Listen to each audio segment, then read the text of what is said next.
হুজুর আসসালামু আলাইকুম। ওয়ালাইকুম আসসালাম ওয়া রাহমাতুল্লাহ। অনেক মুসল্লিগণের প্রাণের দাবি, কোরআন হাদিস মোতাবেক উত্তর দিলে খুশি হব। আরে এটার প্রিন্ট করে নিয়ে আসছে, অনেক প্ল্যান প্রোগ্রাম করে প্রশ্ন করছে। এটা প্রশ্ন নাম্বার 1, প্রজেক্টরের মাধ্যমে বক্তাগণের চেহারা দেখে মহিলাদের ওয়াজ শোনা জায়েজ আছে কিনা? আচ্ছা আপনারা ফতোয়া দেন তো দেখি, প্রজেক্টরের মাধ্যমে এই যে বোনেরা আজকে ওয়াজ শুনলো, এটা জায়েজ আছে কিনা? জায়েজ, এটা হাত তুলেন না, এবার তারা হাত তুলেন। আপনারা কোন দল? আমরা জানি না দল না সুবিধাবাদ। আলহামদুলিল্লাহ, আজকে দেবদুয়ারে অনেক মুফতিদের সাথে পরিচিত হলাম।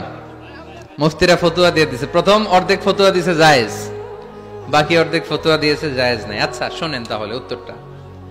প্রজেক্টরের মাধ্যমে বক্তাগণের চেহারা দেখে আলোচনা শোনা জায়েজ। আলোচনা শোনা জায়েজ ইন জেনারেল। প্রশ্ন বুঝে নেন, ভেঙে চুরে বুঝিয়ে দিচ্ছি যাতে প্যাচ না লাগে। ইন জেনারেলি প্রজেক্টরের মাধ্যমে, ইউটিউবের মাধ্যমে বক্তাকে দেখে দেখে ভিডিওতে আলোচনা শোনা জায়েজ আছে। কারণ রাসূলুল্লাহ সাল্লাল্লাহু আলাইহি সাল্লামের সময় মসজিদে নারীরা আসতো, পুরুষরা আসতো, রাসূল সাল্লাল্লাহু আলাইহি সাল্লামকে প্রশ্ন করত। বাজারে নারীরা ব্যবসা বাণিজ্য করত, একে অপরের সাথে কথাবার্তা হতো, এটা জায়েজ। একটা পুরুষ যদি একটা দোকানে যায়, ওখানে নারী ব্যবসায়ী তার সাথে কথা বলতে পারবে, কিনতে পারবে।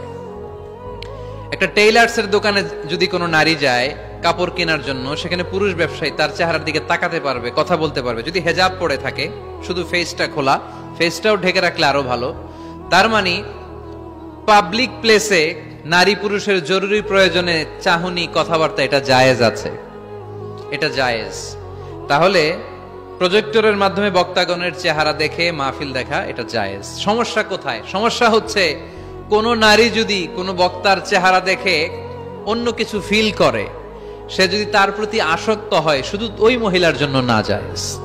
ওই মহিলা ভিডিও দেখতে পারবে না, ওই মহিলা অডিও শুনবে, ওই বক্তার অডিও আলোচনা শুনবে। বক্তার দিকে তাকিয়ে তাকিয়ে বক্তার কথা শুনতে শুনতে যদি বক্তার প্রেমে পড়ে যায়, তাহলে ঝামেলা আছে না নাই? ঝামেলা আছে। এটা যেন না হয়।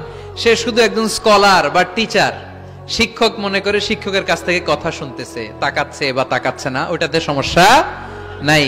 কিন্তু বিশেষভাবে এই বক্তার প্রতি যদি সে আকর্ষিত হয়, অ্যাট্রাক্টেড হয়, দুর্বলতা অনুভব করে, তাহলে ওই নারীর জন্য ওই বক্তার ভিডিও দেখা জায়েজ নাই, অডিও দেখা জায়েজ আছে। কথা কি বুঝতে পেরেছেন?